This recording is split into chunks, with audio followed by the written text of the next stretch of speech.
اپنے اس رب کی عبادت کرو جس نے تمہیں پیدا کیا ہے، والذین من قبلکم، اور ان لوگوں کو بھی پیدا کیا ہے جو تم سے پہلے تھے۔ تمہیں عبادت کا نفع یہ ملے گا لعلکم تتقون، کہ تم پرہیزگار ہو جاؤ۔ عبادت اس لیے کرو کہ اللہ نے تمہیں پیدا کیا ہے، اور اس لیے کہ تم سے پہلے لوگوں کو بھی اللہ نے پیدا کیا ہے۔ اور پھر ارشاد فرمایا کہ الذی جعل لکم الارض فراشا، وہی رب ہے جس نے تمہارے لیے زمین کو فرش بنایا ہے، والسماء بناء، اور آسمان کو چھت بنایا، وانزل من السماء ماء فاخرج به من الثمرات رزقا لکم، زمین کو فرش بنایا، آسمان کو چھت بنایا، پھر آسمان سے پانی برسایا جس کے ذریعے پھل نکالے، اور وہ بھی کسی اور کے لیے نہیں، رزقا لکم، تمہارے رزق کے لیے، وہ بھی تمہارے رزق کے لیے۔ یہ ساری نعمتیں تمہیں دی ہیں، اب فلا تجعلوا للہ اندادا، اب تم اللہ کے ساتھ کسی کو شریک نہ بناؤ، وانتم تعلمون، اور تم جانتے بھی ہو، تمہیں خبر بھی، تمہیں پتہ ہے کہ عبادت اللہ کی کرنی چاہیے، تمہیں پتہ ہے کہ نماز پڑھنی چاہیے، تم جانتے ہو کہ نوافل ادا کرنے چاہیے، تمہیں پتہ ہے کہ سجدے آنکھیں بند کر کے جھوٹ کی زندگی جی کے، اپنے ساتھ بددیانتی کر کے، دھوکہ دے کے، اپنے آپ کو دائیں بائیں اپنے آپ کو کہیں مصروف رکھ کے کچھ وقت ضائع تو کر لیتے ہو، پر تمہیں پتہ تو ہے نا کہ عبادت اللہ کی کرنی، تمہیں اس کی خبر ہے۔ فرمایا اس رب کی، دیکھیں نا، انسان پر اگر کوئی شخص نیکی کر دیتا ہے، احسان کر دیتا ہے، تو انسان اس کے سامنے پھر گردن نہیں اٹھا سکتا، یار یہ میرے مشکل وقت کا دوست ہے، اس نے میرے ساتھ نیکی کی ہے، کبھی بھی گردن نہیں اٹھائے گا، جھکا کے رکھے گا۔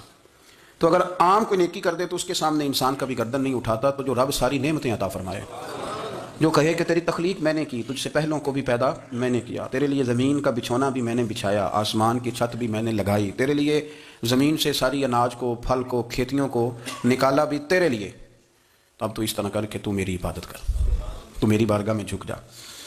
بہت سارے نشے لوگوں کو لگے ہوئے ہوتے ہیں، ہر آدمی کوئی نہ کوئی نشہ کرتا ہے، کوئی دولت کا کرتا ہے، کوئی شہرت کا کرتا ہے، کوئی اپنی تعریف کا نشہ کرتا ہے، دو چار لوگوں سے تعریف سن کے مطمئن ہو جاتا ہے۔ ناراض تو نہیں ہو گیا اس جملے سے؟ آپ کرتے ہیں لوگ دولت کا نشہ بھی، یہ جب نقصان ہوتا ہے تو بندے بیمار نہیں ہو جاتے، پیسے ڈوب جاتے ہیں تو لوگ بیمار نہیں ہو جاتے، تو اس کا مطلب یہ ہوتا ہے کہ نشہ ٹوٹ گیا ہے۔ اب بہک ہوئے ہیں نا تھوڑے سے تو کانپتے ہیں، تڑپتے ہیں، پریشان، نشہ ہی اسی طرح ہی کرتا ہے نا، نہیں ملتا تو پریشان ہوتا ہے۔ یہ سارے نشے ہیں، مختلف قسم کا نشہ۔ ہم مانتے نہیں اس بات کو، تسلیم نہیں کرتے، کیونکہ تسلیم کرنا بڑا مشکل کام ہے، اس کے لیے تو بڑی ساری چیزیں جو ہیں وہ دبوچ کے اور بڑی سارے رستے پھلانگ کے آنا پڑتا ہے، تو بڑا مشکل ہے ماننا، ورنہ کرتے ہیں ہم، ہمارا مزاج ہے۔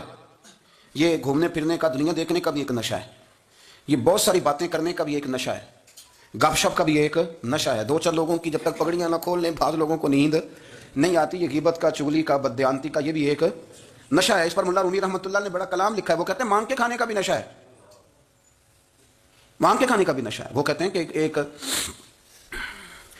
بھیک مانگنے والی خاتون تھی، تو بادشاہ کے پاس بھیک مانگنے آئی، تو بادشاہ کو پسند آ گئی، اس نے شادی کر لی۔ اب اس کو عادت تھی بھیک مانگ کے کھانے کی، تو وہ کنیزوں سے کہا کرتی تھی کہ فٹافٹ نہ روٹی لے کے آیا کرو، میں 2-3 دفعہ مانگوں تو پھر لایا کرو، کیونکہ ایک نشہ ہے نا، تو میں مانگوں 2-4 دفعہ تو پھر۔ تو انسان بہت سارے نشے کرتا ہے، یہ مانتا نہیں، یہ موبائل، یہ فیس بک، یہ سارے نشے ہی ہیں، اپنی فوٹو لگا لینا، سارا دن اسی کو دیکھتے رہنا۔ اور بڑے بڑے سیانے بندے جو وزادار ہیں، بڑے وزادار لوگ ہیں، لیکن وہ بھی سنجیدگی کے قائل نہیں، اس طرح کے نشوں کا شکار ہیں۔ یہ سارے نشے ہیں جو ہم نے پال لیے۔ ہمارے صوفیاء، ہمارے بزرگ فرماتے ہیں کہ تم اس طرح کرو، اگر سارے نشوں سے بچنا چاہتے ہو تو سجدے کا نشہ شروع کرو، سجدے کا نشہ شروع کرو۔ یہ نا اقبال کہتے ہیں عطار ہو، رومی ہو، رازی، اب بات کو سمجھیں، عطار ہو، رومی ہو، رازی ہو، غزالی ہو، کچھ ہاتھ نہیں آتا بے آہ سحرگاہی۔ کہتے ہیں بہت بڑا صوفی ہو جیسے فرید الدین عطار تھے، بہت بڑا تصوف کا امام ہو جیسے امام غزالی تھے، بہت بڑا تفسیر کا استاد ہو جیسے امام رازی ہو، عطار ہو، رومی ہو، رازی ہو، غزالی ہو، پر کچھ ہاتھ نہیں آتا بے آہ سحرگاہی۔ اگر سویرے اٹھ کے روتا نہیں نا اللہ کی بارگاہ میں، اگر تہجد نہیں نہ پڑھتا، تو کچھ ہاتھ نہیں آتا بے آہ سحرگاہی، پھر اس کو کوئی چیز نصیب۔ میری بات کی سمجھ آ رہی ہے آپ حضرات؟ جب تک آپ سویرے نہیں اٹھتے، آپ اللہ اللہ نہیں کرتے، آپ کو نوافل کا چسکا نہیں، عبادت کا مزہ نہیں، فرمایا میری عبادت کرو، یہ شوق پیدا کرو، میں نے تمہیں پیدا کیا ہے۔ ہم لوگوں کے نشے ہیں، مختلف نشے ہیں، بڑا عجیب رنگ ہے۔ محفل کی صدارت کرنے والے بڑے پیر صاحب، بڑے القابات، بیچ میں سے بندہ تلاش کرنے سے بھی نہیں مل رہا، اتنے بڑے لقب ہیں اس کے، لیکن وہ سج سنور کے 2.5 گھنٹے بیٹھا رہا محفل میں، اور نماز کا وقت آیا تو اس نے مختصر سی پڑھی، وہ نکل گیا، ہلکے سے سجدے کیے، او اتنا بڑا عشق رسول، نعت خواں، او ہو کیا بات ہے، اور عشق رسول کا بہت بڑا پیغامبر، بہت بڑا مبلغ، وہ بیچارہ سمجھ نہیں سکا کہ اللہ کے رسول نے فرمایا تو نماز پڑھ میری آنکھیں ٹھنڈی ہو جائیں گی، تو یہ نشے کے عادی تو ہیں پر حقیقت کے قائل نہیں. یہ بس ٹھیک ہے خوابوں کی دنیا میں لوگ زندہ ہیں، پر جن کو یہ جو نشہ تھا نا عبادت کا، یہ میرے رسول پاک کی چاہت ہے، یہ میرے نبی کریم علیہ السلام کی. آپ دیکھیں نا حضور مہینوں جا کے غار ہرا میں بیٹھتے، کیا وہاں تبلیغ کرتے تھے؟ کوئی کتاب لکھتے تھے؟ رسول کریم علیہ السلام مہینہ رہتے غار ہرا میں، کوئی نہ مجھے دیکھے، کوئی نہ مجھے ملے. حضور یہاں کیا ہے؟ فرمایا میں اپنے رب کی عبادت کروں گا. نبی کریم علیہ السلام نے سجدوں کے ساتھ پتھروں اور پہاڑوں کو آباد کر دیا، سجدوں کے ساتھ. آپ کا سجدہ آپ کو بہت ساری چیزوں سے چھڑا لیتا ہے، یہ بہت ساری جگہوں سے جھکنے سے بچا لیتا ہے. صوفیاء اولیاء یہ کیا کرتے تھے؟ یہ سجدے کا ذوق ہی تو پیدا کرتے تھے. سجدے کا ذوق شاہ عبدالعزیز دباغ رحمۃ اللہ تعالی علیہ اپنے مریدوں سے فرمایا کرتے تھے کہ اگر تم پکے نمازی بن جاؤ نا، تہجد گزار ہو جاؤ، تو میرے پاس آنا جانا چھوڑ دینا. عرض کی حضور کیوں؟ فرمایا میں تمہارے اور رب رسول کے راستے میں رکاوٹ نہیں بننا چاہتا، اور میرا مقصود ہے تمہیں وہاں تک پہنچانا. جب پہنچ گئے تو پھر میری ضرورت ختم ہو گئی. ہاں کبھی وسوس آئے، شک پیدا ہو، تکلیف ہو تو آنا، ورنہ میں نہیں چاہتا کہ میں رکاوٹ بنا رہوں. تم اللہ اللہ کرو، اس مالک کو راضی کرو. میرے رسول پاک علیہ وسلم نے فرمایا بندہ اللہ کے سب سے قریب اس وقت ہوتا ہے جب وہ سجدے کی حالت میں ہوتا ہے. کس کے قریب ہوتا ہے؟ اللہ کے سب سے قریب ہوتا ہے. وہ بڑا نیڑے ہے رب کے، بڑا قریب ہے، اس لیے کہ وہ حالت سجدہ میں. وہ جب سجدے کرتا ہے نا، اس کی بارگاہ میں جب جھک جاتا ہے. آپ ذرا سجدے کی کیفیت دیکھیں نا، زبان بھی یہاں ہے، آنکھ بھی یہاں ہے، کان بھی، عقل بھی ساری، اس نے سارا کچھ رکھ دیا سجدے میں. آپ وہ کبھی پیچھے جائیں تو دیہاتوں میں کہا جاتا تھا ناک سے نکیریں نکالو، بہت بڑی سزا ہوتی تھی نا، ناک سے نکیریں نکالو، بڑی سزا ہوتی تھی. تو اس نے کہا مالک مجھے کسی نے کہا نہیں، پر دیکھنا میں نے رکھ دی ساری عقل سجدے میں، اور رکھ کے کہا کیا؟ سبحان ربی یا اللہ میں پست ہوں تو اعلیٰ ہے، اللہ تو میرا رب ہے اور تو سب سے اعلیٰ. اتنا. اور فرمایا جب یہ اس کیفیت میں ہوتا ہے تو پھر یہ اپنے رب کے قریب ہوتا ہے. کثرت عبادت، نوافل.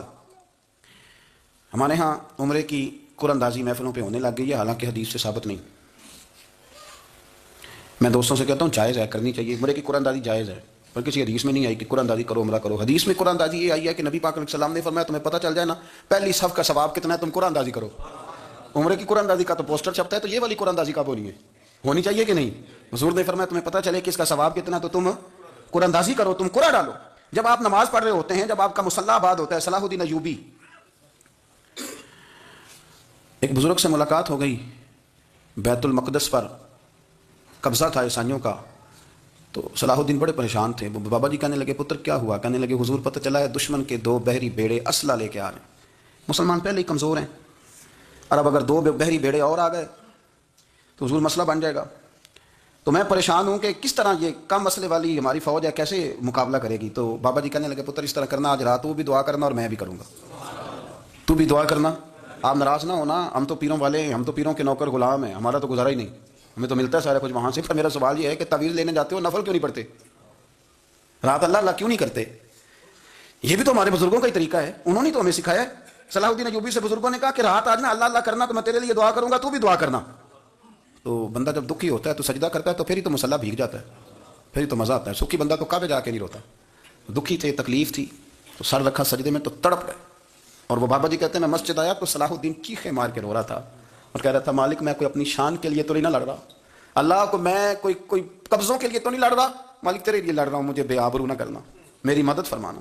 کہتے ہیں میں آیا تھا کہ مسجد میں دعا کروں گا، پر صلاح الدین ایوبی کو روتے دیکھا تو میں لوٹ گیا. تو سویرے صلاح الدین ملے تو بڑے خوش تھے. میں نے کہا پتر کیا ہوا؟ کہنے لگے حضور وہ بحری بیڑے 2 آ رہے تھے نا اسلحہ لے کے، دونوں ڈوب گئے پانی میں ڈوب گئے. تو بابا جی کہنے لگے صلاح الدین وہ پانی میں نہیں ڈوبے، وہ تیرے آنسوؤں میں ڈوب گئے، وہ غرق ہو گئے. وہ جو تو نے مصلی بات کیا تو وہ تیرے آنسوؤں میں ڈوب گئے، وہ غرق ہو گئے، وہ تباہ اتنے قیمتی تھے تیرے آنسو کے بہا لے گئے دشمن کے بحری بیڑوں کو.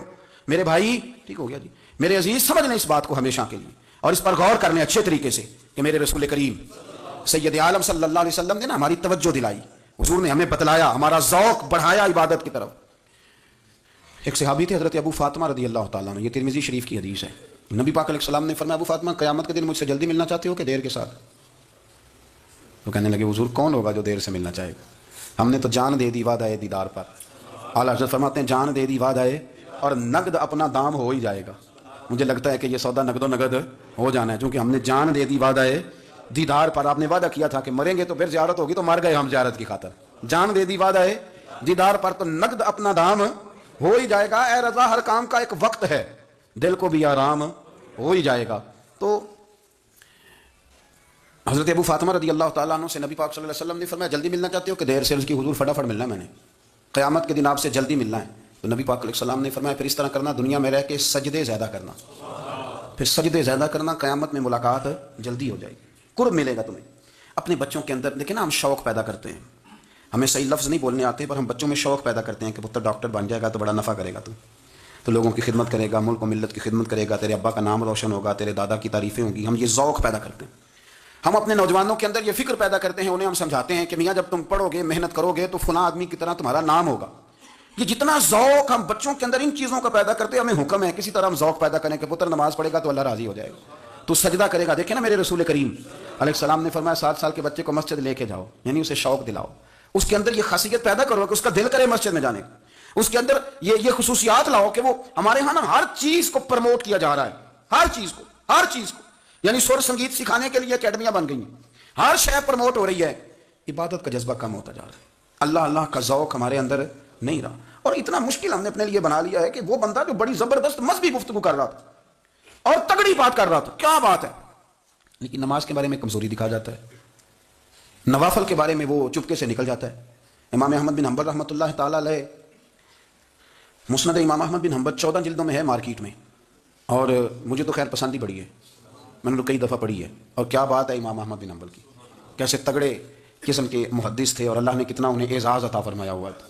یہ کوڑے بھی کھاتے تھے دین کی خاطر، سارا کرتا لہو سے بھر بھی جایا کرتا تھا، بڑا اعزاز والا شخص تھے، بڑے اعزاز والے، حدیثیں جمع کرنا، حدیثیں لکھنا، حدیث پڑھانا، سارا دن رہتے تھے، کہہ سکتے تھے کہ میں کر تو رہا ہوں کام، اور حدیث بھی موجود ہے کہ عالم عابد سے افضل ہوتا ہے، پر اس کے باوجود امام احمد بن حنبل رحمۃ اللہ علیہ 300 نفل فرض نمازوں کے علاوہ پڑھا کرتے تھے، 300 نوافل روز پڑھا کرتے تھے۔ ان کے بیٹے نے کہا جی مکان خریدنا ہے تو جگہ کہاں کر کے لوں، بہت ساری آبادیاں تو فرمایا پتر وہاں لینا جہاں مسجد قریب ہو۔ میرے رسول کریم سید عالم صلی اللہ علیہ وسلم اتنا پسند کرتے مسجد کو، اتنا پسند کرتے نماز کو کہ رسول کریم صلی اللہ علیہ وسلم تہجد کی نماز بھی پڑھتے، پھر حضور فجر کی نماز بھی پڑھتے، نبی پاک وتر کو الگ کر کے پڑھتے، عشاء کے ساتھ نہیں پڑھتے۔ یہ تو ہم اس لیے اجازت دی ہمارے بزرگوں نے کہ بعد میں اٹھے گا کون علیحدہ وتر پڑھنے کے لیے، عشاء کے ساتھ پڑھ لے، وتر پڑھتے، تہجد پڑھتے، فجر پڑھتے، اشراق پڑھتے، چاش پڑھتے، پھر مغرب کی نماز کے بعد 6 رکعت اوابین پڑھتے، پھر رات کو صلاۃ اللیل پڑھتے۔ سیدہ عائشہ صدیقہ کہتی ہیں زمانہ سو جاتا اور میرے رسول مصلی بچھا کے کھڑے ہو جاتے، او یار کھیتی باڑی کر کے نہیں، محنت مزدوری کر کے نہیں۔ جناب عائشہ کہتی ہیں میں یہ بھی دیکھتی کہ حضور ایک آیت شروع کرتے تو ساری رات اسی کو پڑھتے، اور میری نظر جاتی تو قدم مبارک پہ ورم آ جاتا، یار نماز پڑھ کے اتنی مشقت کر کے، اتنی جد و جہد کر کے ورم آ گیا، یا رسول اللہ اتنی محنت کیوں کرتے ہو؟ فرمایا افلا اکون عبدا شکورا، کیا میں اپنے رب کا شکر گزار بندہ نہ بنوں؟ صحابہ کا ذوق عبادتوں کا، ریاضتوں کا، تلاوتوں کا، طبیعت ہے ان کی، وہ ایک دوسرے کو، حضرت مولا علی شیر خدا کرم اللہ تعالیٰ وجہہ الکریم کے زمانے میں روم کے بادشاہ نے کہا یار یہ مسلمانوں کا پتہ تو کرو، یہ آخر کیوں اتنے زیادہ مجاہد ہیں؟ اس زمانے میں جاسوس بھیجنے کا مزاج تھا، اب تو جاسوس پکڑا جاتا ہے، اب تو جاسوس، اور جاسوسی کا شوق ویسے آج بھی ہے۔ عرض کروں تھوڑی سی بات اس عنوان سے، پتہ کیا ہمارا مسئلہ ہے؟ ہم جہاں جاتے ہیں نا وہاں تھوڑی خوشبو سونگنے کی کوشش کرتے ہیں، وہ کیا ہے تو یہ کیا ہے تو ادھر کیا ہے تو تھوڑا سا ادھر کیا ہے۔ میرے رسول پاک پڑھیے درود شریف، سارے پڑھیے ذرا زور سے، صلی اللہ تعالی۔ نبی پاک علیہ السلام نے فرمایا جاسوسی نہ کرنا ورنہ تم بندوں کو خراب کر دو گے، اور فرمایا اس طرح نہ ہو کہ تم کسی کے آپ کھول نہ نکلو تو تمہارے پہلے کھول جائیں۔ یہ جو ذوق ہے نا یہ ختم کریں، چھوڑیں، مطلب آپ کس چکر میں پڑے ہوئے ہیں، اتنی زیادہ توجہ کرنے کی کیا ضرورت ہے، اپنے کام سے کام رکھیں، اس میں بندہ تھوڑا سا نا آسان رہتا ہے۔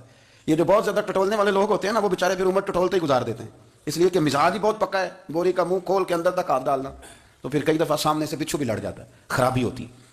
تو جاسوسی کی جاتی تھی، اس نے بھی جاسوس بھیجے، کیونکہ قبیلوں کے لوگ تھے، کچھ مسلم کچھ کافر، پہچانے نہیں جاتے تھے لوگ، تو کچھ لوگ اس نے بھیجے، انہوں نے آ کے نا تحقیق کی، ریسرچ کری کہ آخر ماجرا کیا ہے، تو واپس جا کے انہوں نے رپورٹ دی نا روم کے بادشاہ کو۔ اس رپورٹ کا ایک جملہ بڑا شاندار ہے، وہ کہنے لگا بادشاہ ہمیں مسلمانوں کی کوئی سمجھ نہیں آئی، ہمیں کوئی سمجھ نہیں آئی۔ انہوں نے کبھی کیوں نہیں سمجھ آئی؟ کہنے لگے یار عجیب بندے ہیں، جب رات مسلح پہ بیٹھتے ہیں تو یوں لگتا ہے ان کا دنیا سے رشتہ ہی کوئی نہیں، کوئی کسی کو نہیں جانتا، کوئی اپنے دکھ سنا کے رو رہا ہے، کوئی اپنی بات کر کے رو رہا ہے، لگتا ہے کہ ان کا کوئی رشتہ ہے ہی نہیں جب مسلح پہ بیٹھتے ہیں۔ اور فرمایا جب سویرے یہ جہاد کرنے نکلتے ہیں تو لگتا ہے ان سے زیادہ دلیر ہی کوئی نہیں۔ حالانکہ جو مسلوں پہ رونے دھونے کے لوگ ہوتے ہیں وہ کئی دفعہ جہاد میں کام نہیں کرتے، لیکن عجیب لوگ ہیں کہ رات کے راہب ہیں، دن کے مجاہد ہیں، کوئی سمجھ نہیں آتی۔ میرے عزیز، ان لوگوں نے مسلح آباد کر کے رکھا، تلاوتیں ان کا ذوق رہی، منظر روز پڑھنا، اسباق پڑھنا، وظائف پڑھنا، یہ ان کا ذوق رہا۔ اعلیٰ حضرت بریلوی رحمۃ اللہ نے ایک 1000 کتاب لکھی ہے، لیکن الوظیفۃ الکریمہ کے نام سے جو وہ صبح و شام وظائف پڑھتے تھے وہ الگ انہوں نے ان کو بیان کیا، پابندی کے ساتھ اپنی اللہ اللہ کرتے،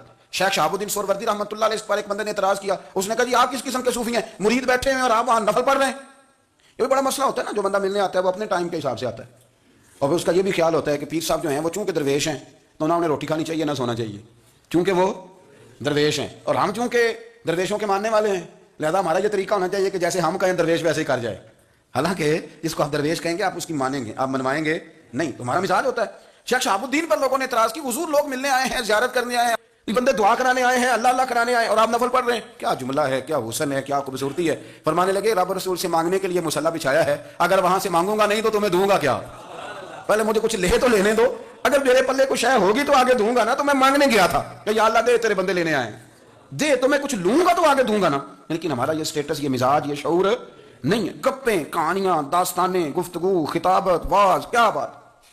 لیکن اگر کچھ کرنے کا کام ہو تو انہی ہم سے ہوتا ہے۔ میرے نبی کریم علیہ الصلوۃ والسلام نے مصلی سے دل لگانے کا درس دیا، حضور نے توجہ دلائی، صحابہ اس ذوق کے حامل لوگ تھے، وہ کوشش کرتے تھے۔ جناب صدیق اکبر رضی اللہ تعالیٰ عنہ کا عبادت کا مزاج ہمیشہ قائم رہا۔ حضرت عمر فاروق ساری رات اللہ کے حضور کھڑے رہے۔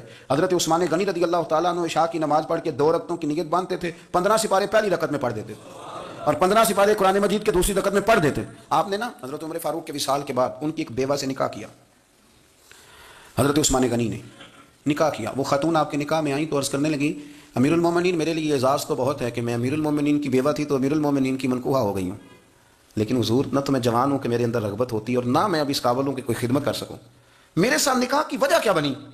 تو عثمان غنی رو پڑے، فرمانے لگے میں نے عمر فاروق کو مسجد میں اپنے رب سے ڈرتے ہوئے دیکھا، میں نے اسے روتے ہوئے دیکھا ہے، عدل کرتے دیکھا ہے، انصاف کرتے دیکھا ہے، امت کی خیر خواہی کرتے دیکھا۔ تمہارے ساتھ نکاح اس لیے کیا ہے کہ تم مجھے یہ بتاؤ کہ عمر فاروق گھر کے اندر اپنے رب کو کیسے راضی کرتے تھے، گھر کے اندر کیسے راضی کرتے تھے، وہ طریقے بتلاؤ، تم بتاتی جانا اور میں بھی اسی طرح گھر میں عبادت کروں۔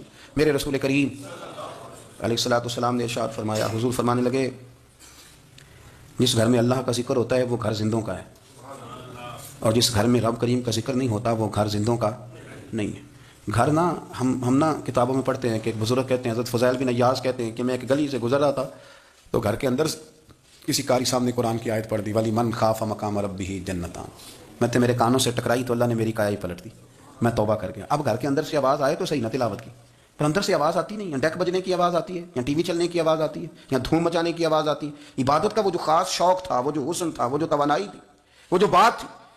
ایک جگہ پہ ہم بیٹھے تھے تو وہاں ایک صاحب آئے اور انہوں نے آتے ہی کہا کہ مہربانی کریں ذرا مجھے مصلی دے دیں، میرے نہ کچھ نفل رہ گئے، تو میں نے وضو کر لیا تو کوئی مصلی مل جائے، مصلی انہیں دے دیا گیا، وہ مصلی لے کے چلے گئے تو پیچھے ایک صاحب نے تبصرہ کیا، کہنے کتنا ریاکار بندہ ہے، لوگوں کو دکھا رہا ہے کہ میں نفل پڑھتا ہوں، ہے کوئی بات کرنے والی؟ میں نے اسے کہا تو مہربانی کرنا اس طرح کی ریاکاری تو بھی کر، پکڑ مصلی اور جا تو بھی تھوڑی ریاکاری کر کے آ، اٹھ ذرا شکر کر، کوئی یہ ریاکار بھی ملا ہے، کوئی نفل پڑھ کے ریاکاری کر رہا ہے اللہ کا۔ میں کہتا ہوں کو پڑھے تو صحیح نہ، یار یہ کوئی دور ہے نفل پڑھنے کا، اس میں تو لوگوں کا مزاج ہی نہیں، طبیعت ہی نہیں۔ میں نے کہا چل مہربانی کر، یہ لے مصلی اور تو بھی جا تھوڑی سی کاریا ریاکاری کرو تو صحیح نا، مزاج ہی نہیں، ذوق۔ جمعے کی نماز پڑھ کے یوں دنیا بھاگتی ہے، اوہ ہو پتہ نہیں کون سی پیچھے آگ تھی جو بجھائی جائے گی، اور آج تک لوگ مسئلہ پوچھ رہے ہیں کہ جمعے کی بعد والی سنتیں کتنی ہوتی ہیں۔ میں نے کہا کتنے سال ہو گئے جمعہ پڑھتے، کتنے سال ہو گئے، ابھی تک سنتوں کا نہیں پتا، ابھی تک نہیں علم کے پہلے کتنی رکھتے ہیں اور بعد میں کتنی رکھتے ہیں۔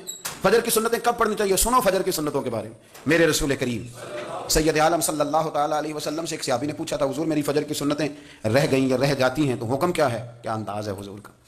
بخاری مسلم کے لفظ سنو، حضور سید عالم صلی اللہ علیہ وسلم فرمانے لگے، اس نے کیا پوچھا تھا، حضور جواب کیا دیتے، فرمایا فجر کی سنتیں کبھی نہ چھوڑنا، فجر کی پہلی 2 سنتیں کبھی نہ چھوڑنا۔ یا رسول اللہ صلی اللہ تعالیٰ علیہ وسلم میری رہ گئی یا رہ جاتی ہیں، فرمایا فجر کی 2 سنتیں نہ چھوڑنا، فرمایا فجر کی پہلی 2 سنتیں مجھے دنیا اور دنیا کے اندر جو کچھ ہے وہ سب سے زیادہ پیاری ہے۔ فجر کی 2 سنتیں دنیا اور دنیا میں جو کچھ ہے مجھے وہ سب سے زیادہ پیاری ہیں، اس لیے فجر کی سنتیں نہ چھوڑنا۔ اپنا ذوق، اپنی طبیعت، ہم نے نا ذوق غلط بنا لیا۔ اگر 20 بندے کہہ بھی دیں گے تو نے بڑی شاندار تلاوت کیا تو کیا اسے بنے گا؟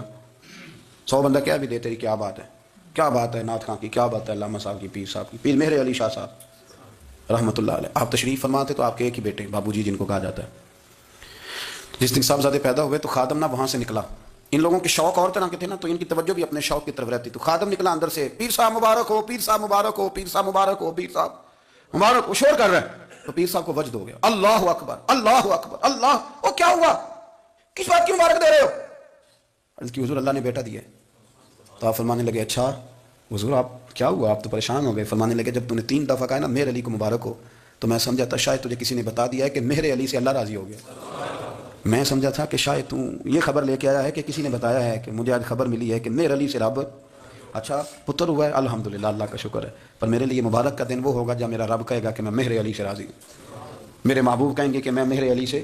آپ بات کو سمجھیں، شوق ہی کسی اور طرف تھا، دل ہی کہیں اور لگا ہوا تھا، طبیعت ہی کہیں اور مائل تھی۔ کوئی وظیفہ پوچھتے تھے تو پڑھتے تھے وہ لوگ، کچھ اللہ اللہ انہیں بتائی جاتی تھی تو کرنے کا ذوق رکھتے تھے، طبیعت تھی، قائل تھے۔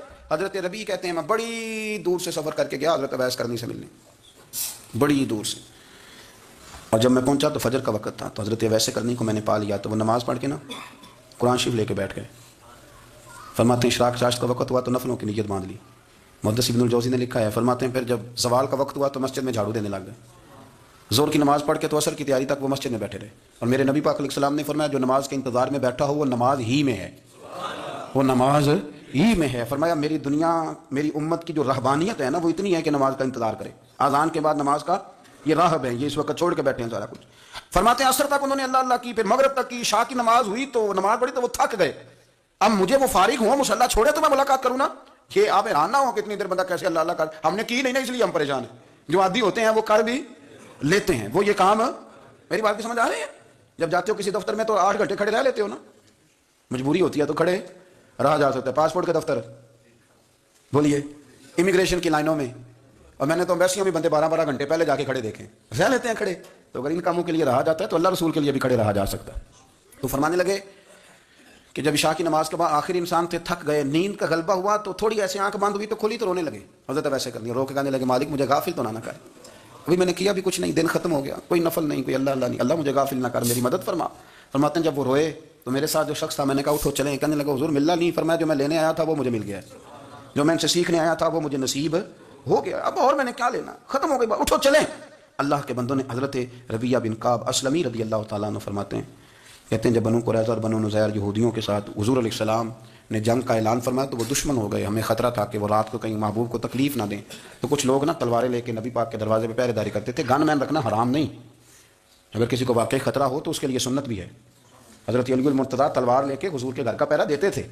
حضرت ربیعہ بن کعب اسلمی رضی اللہ تعالیٰ عنہ فرماتے ہیں کہ رات میری ڈیوٹی تھی کہ میں حضور کے گھر کا پہرا دوں گا، تو فرماتے ہیں میں باہر سن رہا تھا، ساری رات ہی میرے نبی پاک نے اللہ کی تسبیح پڑھی، ساری رات، کبھی تسبیح، کبھی تحلیل، کبھی تحمید، کبھی تکبیر، ساری رات۔ فرماتے ہیں ساری رات حضور پڑھتے رہے اور ساری رات ہی میں سنتا رہا، مجھے اونگ آ گئی، میری آنکھ لگ گئی، حضور ابھی پڑھ رہے تھے، میں تھک کے سو گیا، اور فرماتے ہیں جب میری آنکھ دوبارہ سے کھلی تو میرے کانوں میں پھر کوئی چیز گونجی تو میں نے کان لگایا تو میرے حبیب ابھی بھی اللہ کو یاد کر رہے، ساری رات حضور رب کی عبادت کرتے، اسی لیے تو کہا یا ایھا المزمل قم اللیل الا قلیلا، ابھی ساری رات تو نہ جاگا کر، تھوڑا آرام بھی کر لیے گا۔ میرے بھائی اپنا مصلی، اپنی عبادات، اپنے وظائف، اللہ اللہ جو آپ نے کسی سے سیکھی ہے اس کو کبھی کمزور نہ ہونے دیں۔ شجرہ شریف جو کسی بزرگ سے آپ لے لیتے ہیں تو کیا رسم ہے کوئی؟ اس پہ کچھ لکھا ہوتا ہے، وہ پڑھنے کے لیے دیا جاتا ہے، اس پہ لکھا ہوتا ہے کہ یہ اللہ اللہ آپ نے کرنی ہے۔ ساری زندگی کسی اسکول میں داخل ہو گئے اور وہاں جا کے آپ نصاب ہی نہ پڑھیں، کتاب ہی نہ کھولیں تو پاس ہو جائیں گے؟ وہ کہتے ہیں میں 20 سال جاتا رہا ملا کچھ نہیں، تو آپ نے لیا کیا ہے؟ ایک اتنی سی کتاب تھی اس کو تو کھول کے آپ دیکھ نہیں سکے، اس کے وظائف تک تو رسائی نہ ہوئی، اس لیے کہ اللہ اللہ کرنا مشکل ہے اور تصویر کھنچانا یہ آسان کام ہے، تو جو آسان ہے اس طرف ہماری توجہ لگی رہتی ہے اور جو مشکل ہے اس طرف ہم ذوق پیدا نہیں کرتے۔ یا ایھا الناس اعبدوا ربکم الذی خلقکم والذین من قبلکم لعلکم تتقون، اے لوگوں اس رب کی عبادت کرو جس نے تمہیں پیدا کیا اور تم سے پہلوں کو پیدا کیا، اس لیے عبادت کرو کہ تم پرہیزگار ہو جاؤ گے۔ مالک سمجھنے کی توفیق عطا فرمائے۔